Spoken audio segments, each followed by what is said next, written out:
Aubrielle's heart stopped as the gate agent's voice crackled over the speakers at Chicago O'Hare announcing that Flight 237 to Paris had just pushed back from the gate.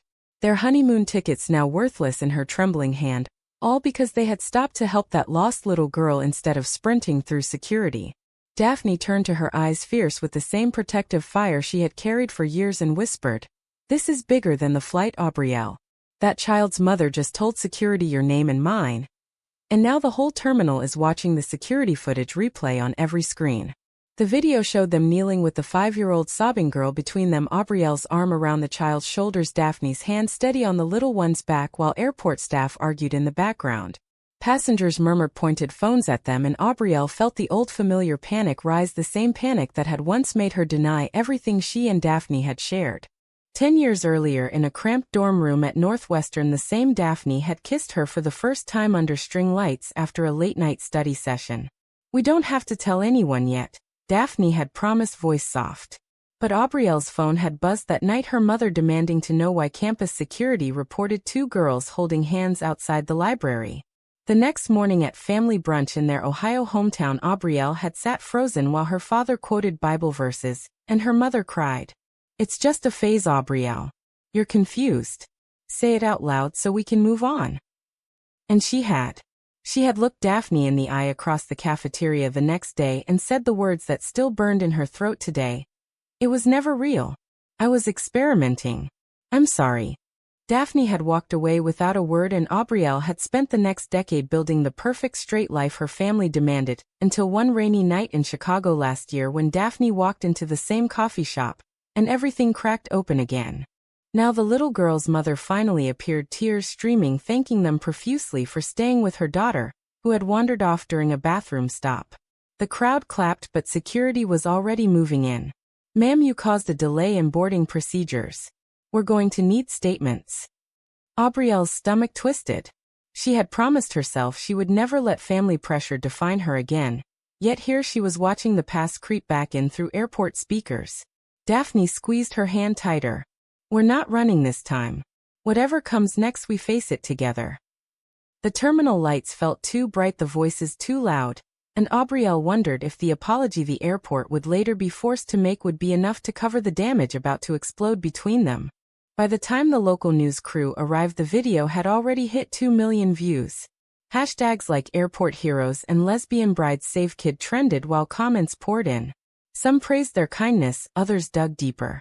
One user posted an old college photo of Aubrielle and Daphne kissing at a Pride event 10 years ago with the caption, "Wait, these are the same women? Didn't one of them deny the whole thing back then?" Aubrielle's phone buzzed nonstop, her mother's number flashing. She silenced it, but the damage was already spreading faster than the plane they had just missed. Daphne read the comments over her shoulder, voice steady, but eyes stormy. "They're calling you a liar now. The same way your family made you call us a mistake."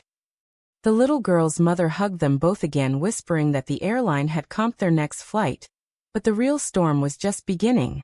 Aubrielle felt the weight of every lie she had told to keep her family's approval pressing down on her chest. Security finally released them after an hour of questioning, but the airport manager appeared looking pale. "We're reviewing footage. The child slipped past our protocols, and your intervention actually helped locate her faster than our own team. We may owe you an apology." The words hung in the air like a promise and a threat. Daphne pulled Aubrielle aside near the large windows overlooking the tarmac. "You see that? One good deed and suddenly the past is on every screen. Are you ready for what comes when your parents see this?" Aubrielle swallowed hard, remembering the exact moment she had shattered Daphne's heart all those years ago in that Ohio cafeteria. The memory flashed so vividly she could almost smell the cheap coffee and hear the clatter of trays. She had chosen safety over love, and now love was standing right here demanding the truth she had buried.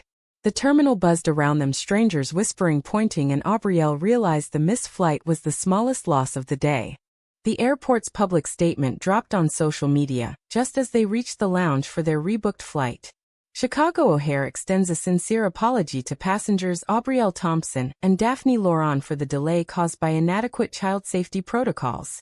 Their compassionate actions prevented a far worse outcome, and we are reviewing our procedures. The video of the apology played on loop next to the original footage of them with the child. And suddenly the comments shifted from praise to questions. Hold up, wasn't Aubrielle the one who said her relationship with Daphne was just a phase in that old interview? Someone had unearthed a 10-year-old campus newspaper clipping where Aubrielle sat beside her father at a family values event declaring, "I was confused. Daphne and I were never together. My faith and family come first." The screenshot went viral within minutes. Aubrielle's phone wouldn't stop vibrating. Her mother's texts came rapid fire. "What is this video? Call me now. Your father is having chest pains." Her brother sent a single message. "You lied to all of us." Again. Daphne watched her scroll, voice quiet but sharp. "You don't have to answer them. But you do have to answer me. When you said those things back in college, did you mean them, or were you just surviving?" The question landed like a punch. Aubrielle closed her eyes and the memory flooded back uninvited. Sophomore year finals week, Daphne had waited outside her dorm with flowers after Aubrielle's mother had flown in for a surprise visit. Aubrielle had panicked, grabbed the flowers, thrown them in the trash and hissed, "My mom is here. You need to leave." This was never serious. Daphne's face had crumpled the same way it threatened to now. In the lounge, a reporter approached, microphone ready. "Miss Thompson, the world wants to know if the woman who once denied her love for Daphne Laurent is the same hero we saw today." Aubrielle froze, but Daphne stepped forward, calm and clear. "We're married now. The past is complicated, but our love isn't." The reporter's eyes widened and cameras flashed. Aubrielle felt the room spin. Married. The word still felt new and fragile. They had eloped quietly last month in a small Chicago courthouse, no family invited because Aubrielle had been terrified of repeating history. Now the secret was out in the most public way possible.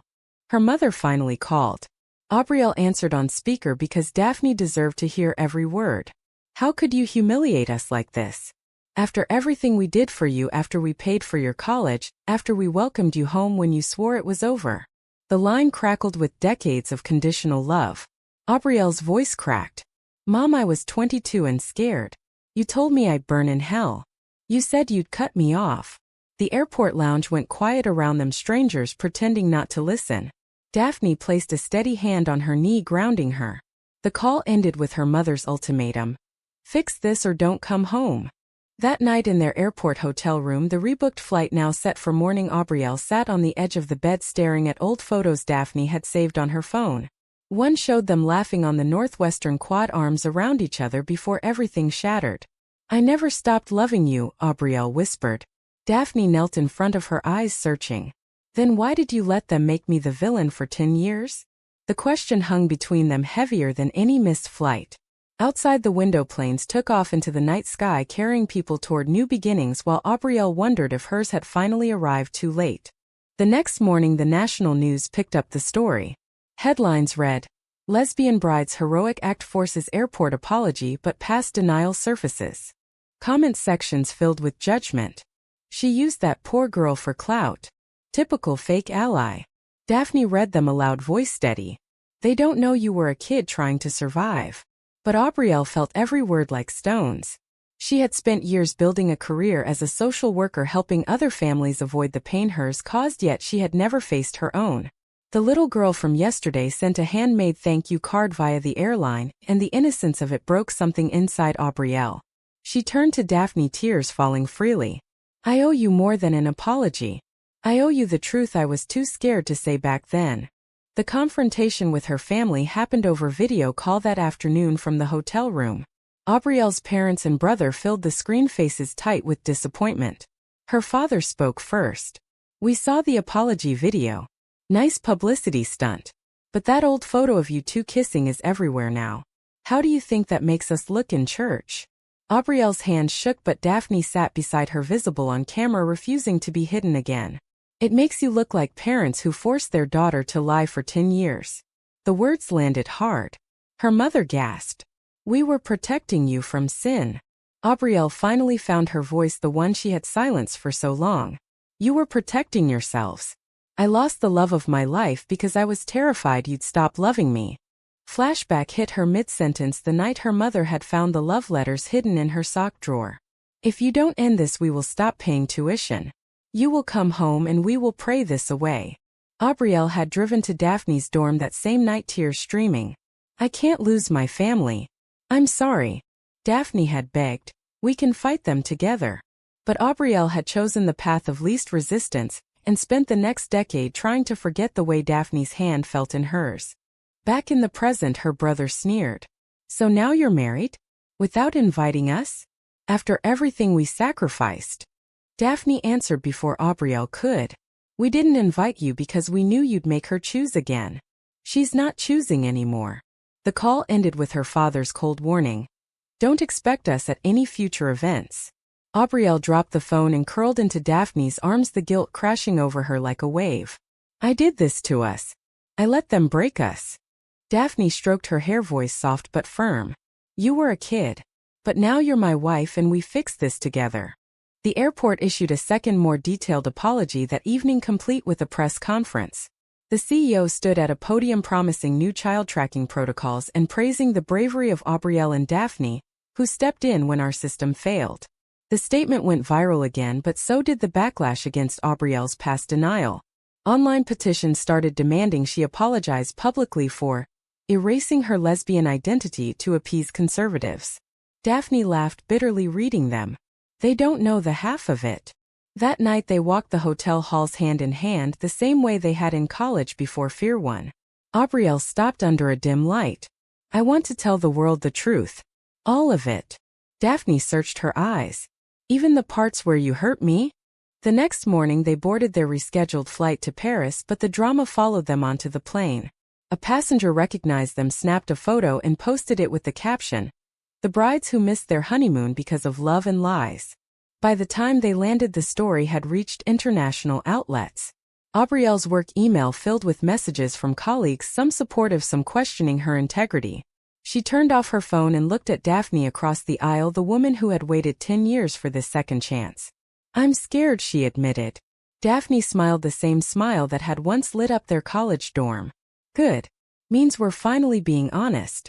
The plane touched down in Paris, and for the first time in years Aubrielle felt the weight of her past begin to lift, even as new confrontations waited at home. Paris should have been magic, the honeymoon they had dreamed about since their quiet courthouse wedding. Instead, Aubrielle spent the first 2 days on video calls with her therapist back in Chicago, unpacking the guilt that had followed her across the Atlantic. Daphne explored the city alone, returning each evening with fresh croissants and patient eyes. You don't have to fix everything in one trip, she said one night as they sat on their hotel balcony overlooking the Seine. But the messages kept coming. Her sister-in-law sent a long email detailing how the church prayer group was now discussing Aubrielle's public fall from grace. The little girl from O'Hare sent another drawing, this time of 2 brides holding hands with a child between them, and the innocence of it cracked Aubrielle open. Flashback pulled her back again to the night after the breakup. She had driven home to Ohio for winter break and sat at the family dinner table while her mother praised her for choosing the right path. Aubrielle had smiled on the outside while inside she replayed Daphne's last words. One day you'll realize you threw away something real. That memory collided with the present when Daphne received a call from an old college friend who had seen the news. So you two are back together? After what she did? Daphne defended her quietly, but Aubrielle heard the pain beneath the words. That night she finally said the words she had practiced for years. I was wrong. I was weak. I chose fear over you, and I will spend the rest of our lives making it right. Daphne cried for the first time since the airport, and they held each other until sunrise. Back in the States, the story refused to die. A morning show invited them for an interview, and after hours of debate they accepted. The host asked the question everyone wanted answered. Aubrielle, 10 years ago you publicly denied your relationship with Daphne. Today you're married. What changed? The studio lights felt hotter than the O'Hare terminal. Aubrielle took a deep breath. Fear changed. My family's love felt conditional, and I was too young to believe I could have both. I was wrong, and I hurt the person I loved most. Daphne reached for her hand on camera, the same protective grip she had used with the lost child. The interview clip spread faster than the apology video, and suddenly support poured in alongside the hate. Her mother called again, this time alone. I watched the show. I didn't know how much you were hurting. The admission was small, but it was the first crack in the wall Aubrielle had built between them. Daphne encouraged her to fly home alone for one weekend to face the family in person. I'll be right here when you get back. The flight back to Chicago felt longer than the one to Paris. At her parents' house, the same dining table where she had once lied now held a tense dinner. Her father spoke first. "We saw the interview. We're trying to understand." Aubrielle laid out every detail, the fear, the pressure, the years of silence. Tears flowed. Her mother hugged her for the first time in a decade and whispered, "We were wrong too." Yet the community judgment continued. Church friends unfollowed her online. Old high school classmates posted passive-aggressive comments. Aubrielle returned to Daphne exhausted but lighter. "They're trying. It's not perfect, but it's a start." Daphne kissed her forehead. "That's all we ever needed, a start." The airport apology had opened the door, but their own honesty was walking them through it. The real turning point came 3 weeks later when the little girl's mother reached out again, this time asking if Aubrielle and Daphne would speak at a child safety fundraiser at O'Hare itself. The irony was not lost on them. They stood on the same terminal stage where the apology had been issued, cameras rolling as Aubrielle shared their story without hiding the past. 10 years ago I chose silence to protect my family. Today I choose truth to protect our love, and maybe help other kids who feel lost in their own homes." The crowd rose in applause, and for the first time Aubrielle felt the guilt loosen its grip. Daphne stood beside her, beaming the same proud smile she had worn the day they said, "I do." Back home in their Chicago apartment, the mail brought a formal letter from the airport offering them lifetime lounge access as thanks. Daphne laughed reading it. From missed flight to free champagne. But the deeper healing happened in quiet moments. Aubrielle started therapy twice a week, unpacking the layers of shame she had carried since college. Daphne shared her own scars, the years of wondering if she had been unlovable. They cried together, laughed together, and slowly rebuilt the trust the family pressure had stolen. One evening Aubrielle found the old love letters she had kept hidden in a shoebox and read them aloud to Daphne. "I never stopped carrying these in my heart, even when I pretended I did." Her family's progress was slower but real. Her brother sent a text inviting them to Thanksgiving, no conditions attached. Her mother started following LGBT support pages online, small steps that meant everything. The community judgment still lingered in comment sections and whispered conversations, but Aubrielle learned to let it pass like airport noise she could no longer control. The lost child had been the catalyst, but the real rescue had been their own relationship, rising from the ashes of denial. One crisp autumn afternoon they returned to O'Hare, not to catch a flight but to meet the little girl and her mother for coffee in the same lounge where everything had changed. The child ran to them, arms open, calling them, "The nice brides who found me." Aubrielle knelt, hugging her tightly the same way she wished someone had hugged her 22-year-old self. Daphne watched, tears in her eyes. "We didn't just help her. She helped us." That night back home Aubrielle proposed a new tradition: annual trips to Paris to celebrate the flight they never took because saving one child had saved their marriage. Months passed and the story that had once dominated headlines faded into occasional mentions. Aubrielle's social work caseload grew as she specialized in supporting queer youth navigating family rejection, the very pain she had once lived. Daphne took a promotion at her marketing firm and together they bought a small house with a backyard big enough for future family gatherings. The scars remained, but they no longer defined them. Thanksgiving at her parents' house that year was awkward yet honest. Her father even asked Daphne about her job, and her mother set an extra place without being reminded. Small victories that felt monumental. On the anniversary of the airport incident, they flew back to O'Hare deliberately. They stood at the gate where their honeymoon flight had departed without them, and held hands watching planes lift off. Aubrielle turned to Daphne, the woman who had waded through betrayal and public scrutiny.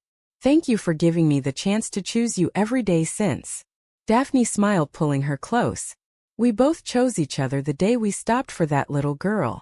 They kissed right there in the terminal, unashamed, and the world kept spinning around them. Years later, when the little girl, now a teenager, wrote them a letter saying their story had given her courage to come out to her own family, Aubrielle cried reading it aloud. The circle had closed. The secret that once threatened to destroy them had become the bridge that connected them to something larger. Life was not perfect. Judgment still surfaced online and family conversations still required patience, but love had proven stronger than fear. As they sat on their porch swing years after that chaotic day at O'Hare, Aubrielle looked at Daphne and asked the question that had started it all. Was it worth it? Daphne answered without hesitation. Every missed flight, every headline, every tear. Because it led us here. Was Aubrielle right to deny her love for Daphne all those years ago to protect her family, true or false?